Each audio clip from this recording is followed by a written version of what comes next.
sa itaas o sa ilalo, wala kayo bisan unsa sa mga binuhat nga makahimulag kanato gikan sa gugma sa Dios nga naa to pinaagi ng si Kristo nga atong Ginoo. Ng awa ra magsuon luwi ka ulit ng igsoon dako kay nagkumpang ato sa Ginoo bisan unsa pa'y mugdangat sa mga binuhat dili sa kalibutan walay makapahimulag kaniya mga igsoon. Mo ka na mga igsoon siguro nato atong pagkugma sa Ginoo nga tunay nga Dios nga atong gialagaran. Pengaruan taghan karon nagpatutuo nga siya ang Dios. Wala kong siguro mga igsoon kung tinuod pa nga Dios imong gialagaran. Kay basin pag-abot sa panahon sikag simba-simba na may perno na niya. Kaya naman, walang kanimong siguruha na tinuod pang Diyos imong gialagaran. Kawang lamang imong pagsimba, matag Domingo mga igsoon. Unya dili tinuod na Diyos imong gialagaran. Sayang kayo ang imong kahago dinis kalibutan. Busa kung ikaw nakadungog kayo ni mga igsoon, tukiya ang imong Bible o pangutan so siya diya sa Bible mga igsoon. Pangutan sa Holy Spirit kung tinuod pa nga Diyos o simbahan imong gialagaran mga igsoon. Kaya ako mga igsoon na utana dito, pero dili masayang ang imong pag-alagad nato sa Ginoo ay imong pagsimba, dili masayang pagli makawang pangutana sa Holy Spirit tumagon jud kaniya pinaagi sa pulong sa Ginoo mga igsoon. Ako na utana ko mga igsoon, i-share na ako sa inyo mga igsoon. Nangutana dyan ko kay basi niya kung abot ang panahon, sige simpa, pag abot sa panahon, inferno na dahil.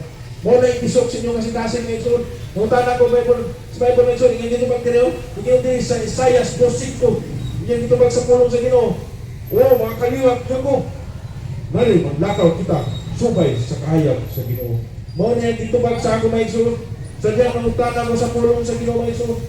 Mo kinigyan dito mo na mga igsoon, kung ikaw doon kay Holy Spirit ang Diyos doon na Espiritu tumagon juga binagi sa pulong sa Diyos ng igsoon. Muna ang pinaka-importante mga igsoon kaya rin dili masayang imong pag-alagad ato sa Diyos ng igsoon.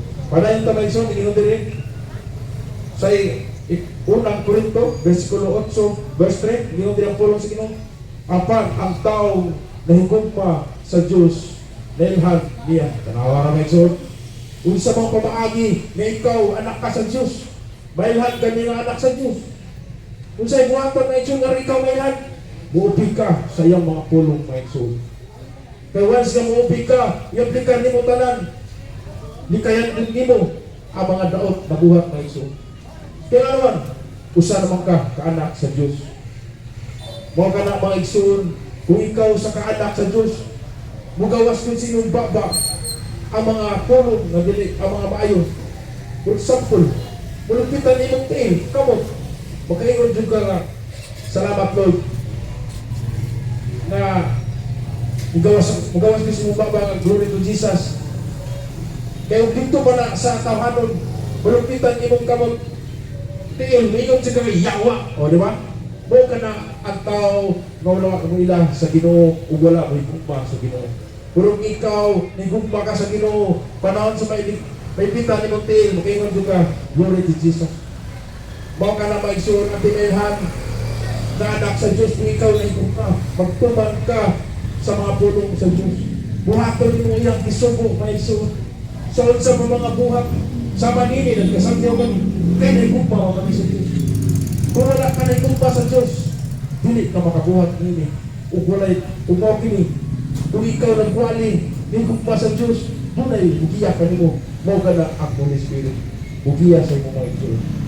Muna nga alindot kayo mga igsoon, kung ikaw magtutok ka sa tunay na Diyos, doon ay Espiritu mag-uwan ka nimo. Itultol dyan kaniya nga to sa madalan na maayo mga igsoon. Mo ka na mga igsoon, kung ikaw nakadungog ka mga igsoon ng mga mensahe, i-aplikan kinis imong kinabuhi, kaya ikaw namang jamon ang mayahay ni mga igsoon. Noon nga nila mo na kumagsuong, makadungog ko, ipalapasong na ako ng pitas dalonggan. Kaya naman, wala, itong panahon, wala pag-umigugpang sa Ginoo. Di ba lang ikaw, kung makanugog kay palapusan sa dugan, kaya man, wala kang sa may gumang Ginoo. Murag ikaw, igugma ka na sa Ginoo, mga igsoon. Butog sa maluwag niyo mga mensahe. Maluwag imong kasing-kasing. O magaan imong kinabuhi imong kasing-kasing. Kaya naman, tuwag kay nakaluwag ka sa pulong sa Diyos, mga igsoon. Kaya ang pulong sa Diyos, mga igsoon, buhi. Buhi kayo, mga igsoon, ang pulong sa Ginoo. Padayon to, mga igsoon, nagingon diri sa ikaduhang Korinto 13 verse 13, ang grasya sa Diyos, Ginoo Jesucristo, ang gugma sa Diyos, o ang pagkakapit sa Espiritu Santo, makuban ka ninyong tanan. Ang awara may igsoon, kung ikaw dahil nagugma ka sa Diyos, makaambit ka sa iyong mga grasya, mga igsoon. Ikaw ka na, mga igsoon, ang Espiritu Santo, makuban ka ninyo, bisan asa ka padulong, mga igsoon. Bisan pag-adto ka sa lain-lason, ang Holy Spirit, mag-auban ka nimo, mugiya ka na nimo, mga igsoon. Muturtol na dito sa imong gantuhan na wala ka makaturtol. Mo ka na, mga igsoon, mag-auban din ang Espiritu. Kaya nga naman, ang Diyos dunay Espiritu. Basta kita mga bunuhat sa Ginoo, doon ako'y Espiritu.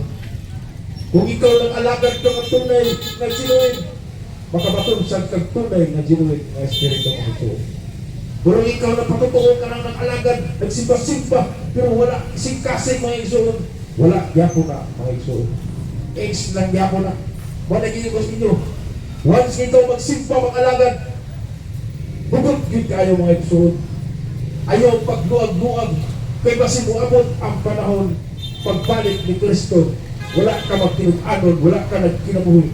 Sayang, duli ka mato sa ginarian sa Diyos, mga igsoon. Mo ka na, mga igsoon, dili tiyaw-tiyaw ngayon mong pag-alagad. Musimba ka lang kayo naman. Musimba ko kay bagong pantalon. Musimba ko kay bagong sapatos. Bawa na mo ginakasagaran, mga igsoon. Kaya sa una ng akin na sa akong kinabuhi. Once sa palitan kong kasunis, musimba din ko. Once sa palitan sapatos, musimba. Pero dahil simba-simba na nito, mo na, mga igsoon, karoon na ito. Ang imong pagsimba nga ito sa tunay na Diyos, hudlo o pundi mo kasi mga igsoon. Kung ka na ang pinaka-importante, kaya na ipangita sa Ginoo, mga igsoon. Wala kang ingon na bagong sapatos, bagong karsunis, bagong salinan. Wala ka na pangitaan ni Jesus. Ang ipangita ni Jesus, ang imong kasing-kasing ng pundi, mga igsoon. Kung ka na ang pinaka-importante, mga igsoon. Kung ka na ang pinaka-trapis, kung tinood ng Diyos, imong bilagaran, mga igsoon. Kung ka na pag-remind ng kini, mga igsoon, pagtukaw sa mga taong natutulog sa pulong sa Diyos, mga igsoon. Atong gisingon ninyong kasing-kasing, kaya ron, pag-abot sa panahon, pagbalik ni Kristo, tuwa ka sa ginarian sa Diyos. Mao ka na, mga igsoon, kung ikaw nagsimba pa kanya ng mga laing binungat sa mga tao, undangan na ka ng igsoon kayo sila, takupan pa iyong espirituhan mo. Kung mablihan na iyong kasing-kasing, mga igsoon, makita nimo ang tinood ng Diyos na ginagara. Kaya naman, sa una pala nimong simba o kaduang simana hanggang magulan, yan nimo makita, makaplagan ang kinabuhi ng hayahay, mga igsoon. Kung ikaw magtinid-anon, kung ikaw kinabuhi sa mga pulong, mga igsoon. Pero nagsimba-simba lang, araw ng present perme, wala na, mga igsoon. Sayang na kayo makahagong pagbatag sa iyo ang mong simba. Mga nag-remind ng mga igsoon. Kaya nga naman, si Jesus nagadoon ng balik, mga igsoon. Huwag ka na, mga igsoon, padahit ka, mga igsoon. Nag-ingon dire sa pulong, mga igsoon. Sa Episo 2:4, ningon ang pulong sa Ginoo, apad dako kayo ang kaluoy o kumpa sa Diyos alam ka na ito. Ganawara, mga igsoon. Dako kayo ang gugma sa Diyos, mga igsoon. Halapad kayo, dili matugkad ang gugma sa Diyos. Pero matugkad nyo na kung ikaw na alagad ka to sa Diyos, na tinuod na Diyos imong bilagaran. Pero mag-alagad ka sa Diyos na dili tinuod, dili mo matugkad ang gugma sa Diyos. Pero kung tinuod na Diyos imong bilagaran na buhi, matugkad ka na, mga igsoon, kung ikaw nagbasa sa pulong sa Ginoo, mga igsoon. Huwag ka na, mga igsoon. Ang kaluoy sa Diyos, mga igsoon, guban sa gugma. Sortihan ka mo, mga igsoon. Kung mapuyo sa inyong kasing-kasing si Jesus, kung ikaw magkasakit, hayahay, tingnan naman, si ang Diyos may mo-restore sa mong kinauli, mga igsoon. sultihan ka mo. Doon may aging tuig ato November, December. Duha ka buwan nagstambay na balay mga igsoon. Wala ka lang magtutay mga igsoon. Hamos na kayo. Ultimo lang pagtibang, di kalibang. Ultimo pagkaon, tura ka kutsara mga igsoon. Ultimo pag-inom, tutay na kayo mga inom. Kaya nga naman, tuwag kayo nagbuhat ng buong mabili maayo mga igsoon. Walang gigsilukan ko sa Ginoo mga igsoon. Pero sa dihang naginonsyon ko mag-ayaw igsoon. O ipapuyo sa tunay na sinuin, di sa kong kasing-kasing mga igsoon. Diyan na ayaw ko mga igsoon. Ipasikat ko din ako ang Diyos na po yung mga igsoon. Kaya naman, siya ang nag-ayaw ko na ako mga igsoon. Anipot kayo ang mga pulong mga igsoon. Kung ikaw, tunay na Diyos ng alagad sa iyong tuwi, diyan nyo makita ang gugma o kahon sa Ginoo mga igsoon. Mahal ka na mga igsoon. Halayin ka mga igsoon. Naging natin mga pulong mga igsoon sa Trisika 3, versikulo 5. Hinaot ka na ang Ginoo pagtultol sa inyo kasing-kasing nagto sa gugma sa Diyos o nagto sa pagminantuson na dihatag ni Kristo. Tanawa na mga igsoon. Kung ikaw mga igsoon, nagtutok din ka man ang ibig-balik din mga igsoon, kay ilo kasing-kasing tultulang ka na sa Ginoo nagto sa gugma mga igsoon. Tulbuan ko ka igsoon kung saan pagkugma na ito kaniya mga igsoon. Hindot kayo mga igsoon. Kung ikaw nang gugma ka sa Diyos, may gugma mo ka sa isikatao mga igsoon. Hindot kayo ang mga mensahe mga igsoon na ipadayan dili sa saan nagpasing po na pa yung ilang lang ang pulong ng mga igsoon. Kung sasal po niya mga igsoon ipadayan, mas mayroon may umpang nagpadayan dili mga igsoon sa inyo. Kung ikaw mga igsoon nag-alagad ka na tunay, suwayan din ka sa Ginoo mga igsoon. Suwayan din ka kung tinuod pa ka, mag-ibig pa sa Ginoo mga igsoon. Ipasing din kagugma lang na wala din mo gikinamoy gugma lang sa istorya sa baba. Wala gitan sa mga kasing-kasing mga igsoon. Wala yung mga igsoon. Hindi mo dala sa mapulong sa Ginoo mga igsoon. Kaya, apit na rin mo man ako mga igsoon. Yun yung isa. Verse 1, 4, versikulo 11. Mga igsoon, kung ingon niini ang paghigugma sa Diyos kanato kinahanglan nga magigmaay usab kita. Tanawa ra mga igsoon. Ang gingon ni Jesus sa mga igsoon, kita tanan din sa katawan igsoon rata. Ang gusto niya kita magigugmaay. Kaya nga naman, si Jesus kay gugma ni kanato usa kita sa magigmaay di aron walay gumot dinhi. Kaya walang gumot ang tao walay gugma sa sikataw. Dako kayo ang gumot. Mo kana mga igsoon. Magigugmaay gud buhat isa mga igsoon. Kaya nga naman, kung ikaw na igugma sa Diyos, kaya kaya nimo igugmaon ang isip katao. Pero kung wala ka na igugma sa Ginoo mga igsoon, wala sad ka na igugma sa isip katao mga igsoon. Di nga naman, kung ingon niya nga wala ka na igugma, nga igugmaon man ako na siya. Wala magkukabalos na ibunalan ko na, isumbagan ko niya na. Ora mga igsoon, isuwayat ka sa Ginoo nga paghigugma sa isip katao. Tapos imo mga igsoon, mga barkada, mga anak, igugmaon nimo siya. Kung kaya nimo mga igsoon, kaya ka na nimo mga igsoon, kung Jesus mo hari sa imo kasing-kasing. Kaya kung igugma ka Jesus, igugmaon kung di mo ang isip katao mga igsoon. Hayahay kayo mga igsoon, bugaan mo kinabuhi kasing-kasing kung ikaw nakahigugma ka sa tao, makasasala, o sa tao, imong silingan, igugmaon nimo mga igsoon. Suwayin nyo na pag-aplikar mga igsoon. Kung tinuod ka Diyos mo ligaran, kaya mo higugma sa sikatawa mga igsoon.